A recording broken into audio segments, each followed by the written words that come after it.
Toyota admits that its 86 sports car is ripe for modification. Hell, they've even done their own version, and this is it, the 86 by Tata. But then there's the other extreme. Meet the Toyota 86 project. The Toyota 86 project is a combined effort between MRT Performance and ROH Wheels. The two Aussie companies have come together and changed almost everything about this Toyota 86, from the engine to the suspension.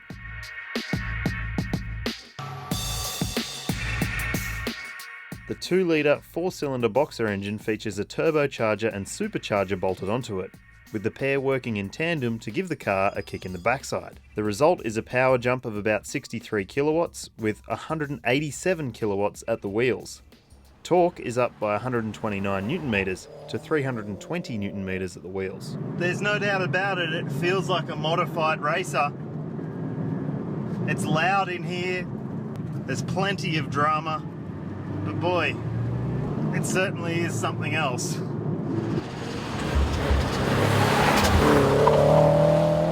The engine doesn't like to be laboured, so you'll find yourself using the gears quite a bit. It's an extremely theatrical car. There's so much showmanship. You can feel the supercharger whining away at lower revs, and then once it gets to the right point, the turbocharger kicks in to help get to the red line, and wow. The engine sends all that power through the standard 6-speed manual to the rear wheels. But there's a glitch. It's the car's clutch. It has this design feature which means it will blip the throttle when you touch the clutch to go down a gear. And let's just say it's not perfect. On a number of occasions I've gone to drop the clutch into a corner and it's spurted me forward. It's very disconcerting.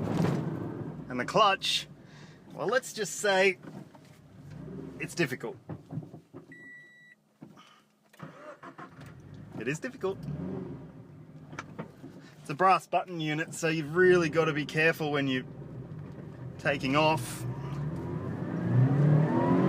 It's really designed for racing. Since we drove the car, ROH has fitted it with a more livable clutch. Thank goodness for that. Underneath, the 86's stock suspension has been replaced with new springs and adjustable dampers, and has anti-sway bars and an anti-lift kit that make it feel stable and stiff.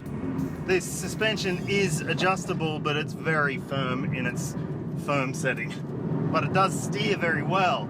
I mean, they had a good base to work from, but it certainly feels a lot more rigid and a lot stiffer, and it's easy to get things happening at the back end.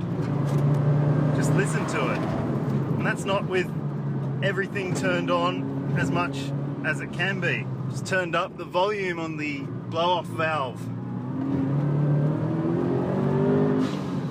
And boy oh boy is it loud. You'll have to be careful driving it during some of the hot season that's coming up, because on a number of occasions we've noticed that there's been flames popping out of the exhaust. Just lucky today there's a low fire danger.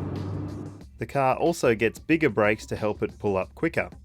It's fitted with a set of 18 by 8 inch ROH wheels with low profile Kumo Extra tyres.